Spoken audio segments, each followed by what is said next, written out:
नमस्कार दोस्तों, आज हम बात करेंगे SWP के बारे में। SWP मतलब सिस्टमेटिक विड्रॉल प्लान। क्या हमें SWP में इन्वेस्टमेंट करना चाहिए? क्या हमारे लिए SWP में इन्वेस्टमेंट करने के फ़ायदे हैं या नहीं है? राइट, आज हम इस वीडियो के अंदर ब्रीफली जानेंगे क्या हमें SWP में इन्वेस्टमेंट करना चाहिए या नहीं करना चाहिए और SWP होता क्या है। राइट, ये वीडियो उन लोगों के साथ शेयर करें जो अपनी फ्यूचर प्लानिंग्स कर रहे हैं या अपने पेंशन प्लानिंग्स कर रहे हैं, जो कि प्राइवेट जॉब करते हैं और एक पेंशन, एक सर्टन अमाउंट जिन्हें पेंशन के तौर पर अपने फ्यूचर में चाहिए। SWP जानने से पहले हम जानेंगे कि SIP के बारे में। SIP में जैसे आपको पता है सिस्टमेटिक इन्वेस्टमेंट प्लान। इसमें क्या होता है कि आपके एक निश्चित डेट को आपके अकाउंट से एक सर्टन अमाउंट कट होकर म्यूचुअल फंड में ऑटोमेटिकली इन्वेस्ट हो जाता है। जैसे वो हर महीने आपके अकाउंट से डेबिट होकर वहाँ पर अकाउंट म्यूचुअल फंड में जमा हो जाता है, वैसे ही और वो आपके लिए एक लमसम अमाउंट जमा होता रहता है म्यूचुअल फंड में।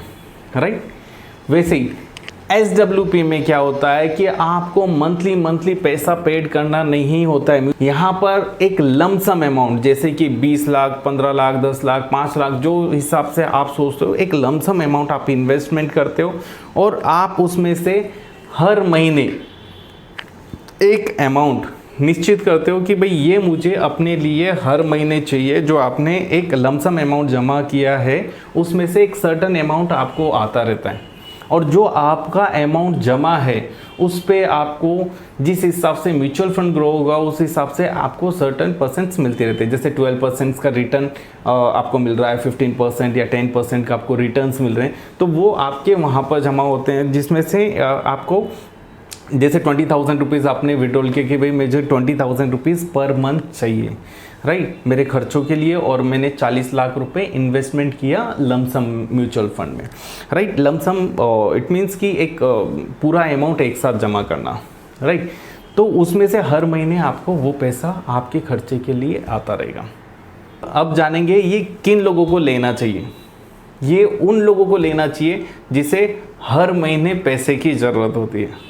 अच्छा, हर महीने तो पैसे की ज़रूरत सबको होती है, हाँ, पर एक ऐसी एज होती है, एक ऐसा टाइम होता है जब हमारे पास में इनकम सोर्सेज नहीं होते हैं, कमाने का जरिया नहीं होता है, हम रिटायरमेंट ले चुके होते हैं। उस टाइम पर हमें एक फिक्स अमाउंट चाहिए होता है कि मुझे अपने घर खर्चे चलाने के लिए या पर्सनल मेरे लिए कुछ अमाउंट चाहिए। जैसे 20,000 रुपये पर महीने कम से कम मुझे पर मंथ मुझे घर चलाने के लिए चाहिए। तो उस टाइम पर आप लमसम अमाउंट इन्वेस्टमेंट करते हो और उसमें से हर महीने आपको एक सर्टन अमाउंट आते रहता है। तो क्या ये जो यंग जनरेशन है उन लोगों के लिए नहीं है क्या? अरे ऑफकोर्स ज़रूरी है, क्योंकि हम लोग अगर सपोज़ आप स्टार्टिंग में सर्टन अमाउंट जमा करते रहते हो, SIP हो गई, इसी 90% लोग प्राइवेट सेक्टर में जॉब करते हैं, अब उन्हें पेंशन तो मिलती नहीं है। राइट, अब गवर्नमेंट सेक्टर्स हैं उसमें भी जो 2005 के बाद में उसमें उन लोगों को भी पेंशन आई थिंक नहीं मिलती है। तो हमारी रिटायरमेंट के बाद में हमें पैसे की नीड तो है ही है, तो उस टाइम पे हमारे ज़रूरतमंद खर्चों के लिए हमें एक सिस्टमेटिक प्लान करना चाहिए। तो कई लोग क्या करते हैं, जो ये वीडियो उन लोगों के साथ भी शेयर करें जो लोग अभी रिटायर्ड होने वाले हैं, जिनके पास में उनका PF का जमा हुआ पैसा है, उनकी ग्रेजुएटी उनके पास में है। राइट, तो वो लमसम अमाउंट जो उनको PF के थ्रू मिला है, और देखो हाफ PF सामने वाला पर्सन पेड करता है, हाफ PF उसके फेवर में कंपनी पेड करती है, तो अच्छा खासा अमाउंट हो जाता है। और दूसरा उनका ग्रेजुएटी, ये दोनों चीज़ें मिलाकर अच्छा खासा अमाउंट जमा हो जाता है। तो इस अमाउंट को बैंक में रखने की जगह, अपने अकाउंट में रखने की जगह, क्योंकि जितना निकालोगे उतना तो वो आएगा, उस पर रिटर्न्स तो मिल नहीं रहा, उस अमाउंट को आप सजेस्ट करें उन लोगों को जो अभी रिटायर्ड होने वाले हैं, या फिर उनकी एज प्राइवेट सेक्टर में ही क्यों ना जॉब कर रहे हो। राइट, जिनकी एज 50, 55, 60 के करीब है, जो रिटायर्ड होने वाले, रिटायरमेंट लेने वाले हैं, उन लोगों को सजेस्ट करें ये वीडियो। उसमें से वो अमाउंट को SWP में इन्वेस्ट करने के बाद में उनको एवरी मंथ वो 20,000, 30,000, 15,000 जिस हिसाब से उनकी नीड है, 40,000 उस हिसाब से उस अमाउंट में से उनको आता भी रहेगा और बचे हुए अमाउंट में उनके रिटर्न्स भी मिलते रहेंगे। हम एग्जाम्पल के थ्रू समझेंगे कि अगर सपोज एक एग्जाम्पल लेते हैं कि 40 लाख रुपीज़ हमारा ग्रेजुएटी और PF का अमाउंट हुआ या लमसम अमाउंट हमें कहीं से मिल गया जिससे हम चाहते हैं कि हमारे एक सर्टेन अमाउंट मुझे घर पे आता रहे, राइट। तो उसमें क्या कर सकते हैं आप, हम एग्जाम्पल के थ्रू समझेंगे जिसमें कि अगर सपोज 15% का रिटर्न मिला तो हमें हर महीने आने के बाद में हमारा टोटल अमाउंट फिर भी कितना बचेगा। के थ्रू समझते हैं कि आपकी उम्र 60 साल है और आप रिटायरमेंट जो आपको प्राइवेट कंपनी से PF या फिर आपकी ग्रेजुएटी या फिर आपकी कहीं आपकी ज़मीन से या कोई घर बेचने के बाद में आपके पास में सर्टन फंड्स आए कहीं से भी आए हो तो आप उसको लमसम SI म्यूचुअल फंड के अंदर आप उसको म्यूचुअल फंड के अंदर इन्वेस्ट करते हो तो कितना रिटर्न्स मिलेगा हमें 15% से भी कैलकुलेट करेंगे, हम 12% से भी कैलकुलेट करेंगे, हम उसको 10% से भी कैलकुलेट करेंगे कि आइडिया आ सके हमें कितना कि हमारे पास में एक एवरी मंथ एक सर्टन अमाउंट आने के बाद में जैसे 20,000 पकड़ते हैं कि हमें 20,000 एवरी मंथ की नीड है तो 20,000 आने के बाद में मुझे 80 साल की उम्र में मेरा जो 40 लाख रुपए इन्वेस्ट किया है उसमें से 20,000 लेने के बाद में मुझे 80 साल की उम्र के बाद मुझे कितना अमाउंट मेरे पास बचेगा। ऐसा नहीं है कि आपका 20,000 के हिसाब से लिया तो पूरा अमाउंट आपके एट द एज ऑफ 80 में पूरा ख़त्म हो जाएगा, वहाँ पर एक ह्यूज अमाउंट आपके लिए बचा रहेगा। अब एग्जाम्पल के थ्रू समझेंगे कि अगर हमें 10% का रिटर्न मिलता है और हमने 40 लाख रुपीज़ को 20 इयर्स के लिए अगर हम उस अमाउंट को SWP में डालते हैं तो हमें 20,000 के अकॉर्डिंगली 20 साल के अंदर लगभग 48 लाख रुपए हमें मिल चुके होंगे उसी 40 लाख के डिपॉजिट पर SWP में। साथ के साथ आपके पास में 20 साल बाद अप्रोक्सीमेट 1,25,44,815 रुपये अमाउंट रहेगा। ये फाइनल अमाउंट है आपका अलग से जो कि आपके अकाउंट में डिपॉजिटेड रहेगा। जो 48 लाख मिले वो आपको मिल चुके हैं, उसके अलावा एक सर्टेन अमाउंट जो आपके लिए डिपॉजिट रहेगा। अब हम 12% के अकॉर्डिंगली भी कैलकुलेट करके देखेंगे।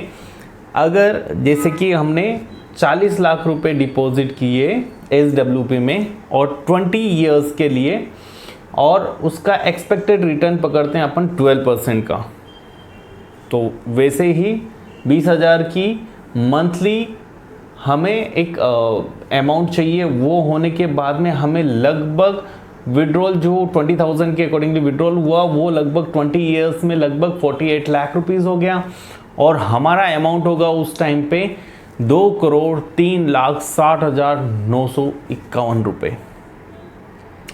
वैसे ही एक नॉर्मली हम पकड़ेंगे। अब 15% का हम पकड़ते हैं कि हमें अगर 15% का रिटर्न मिल जाता है हमारे SWP से और तब हमारा फाइनल अमाउंट बनेगा 3,92,32,012 रुपये। ये अप्रोक्सीमेट अमाउंट है क्योंकि ये जो कैलकुलेटर जिनसे हम कैलकुलेट करते हैं इनमें माइनर सा थोड़ा बहुत सब में डिफरेंस आएगा। आप एक कैलकुलेटर से करके देखेंगे, एक कैलकुलेटर से आप कैलकुलेट करके देखेंगे तो उसका डिफरेंट अमाउंट होगा थोड़ा सा लमसम। तो ये चीज़ है।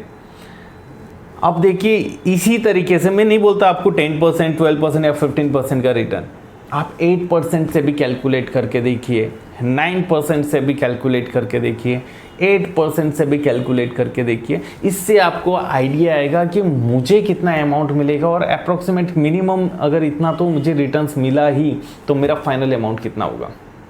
सिस्टमेटिक विड्रॉल प्लान के थ्रू आप अपने प्राइवेट कंपनी में जॉब करने के बावजूद या एक लमसम अमाउंट आपको आ रहा है उस अमाउंट को आप सेविंग करके आप अपनी रिटायरमेंट प्लान कर सकते हैं। एक आप मंथली पेंशन की तरह एक विड्रॉल एक अमाउंट विड्रॉ कर सकते हो एवरी मंथ। तो ये आपको जब आपके पास में कोई अर्निंग सोर्सेज नहीं होंगे, कोई इनकम सोर्सेज नहीं होगा, तब आपको ये किसी और के सामने झुकने के लिए नहीं देगा।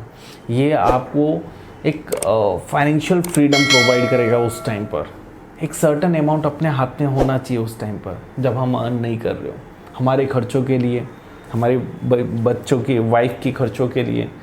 बच्चे अर्न करने लग गए होंगे बट फिर भी हमारे पास में एक इंडिपेंडेंटली एक सर्टन अमाउंट हमारे पास में होना चाहिए, जिसके लिए हमें किसी और के ऊपर डिपेंडेबल ना रहे। तो इसी तरीके की वीडियो देखने के लिए हमारे चैनल को सब्सक्राइब करें, लाइक करें, शेयर करें उन लोगों के साथ में जो अभी अपने फ्यूचर की रिटायरमेंट प्लानिंग्स कर रहे हैं, या फिर उन लोगों के साथ में जिन लोगों के पास में एक लमसम अमाउंट अभी उनके पास में है। Right, thank you.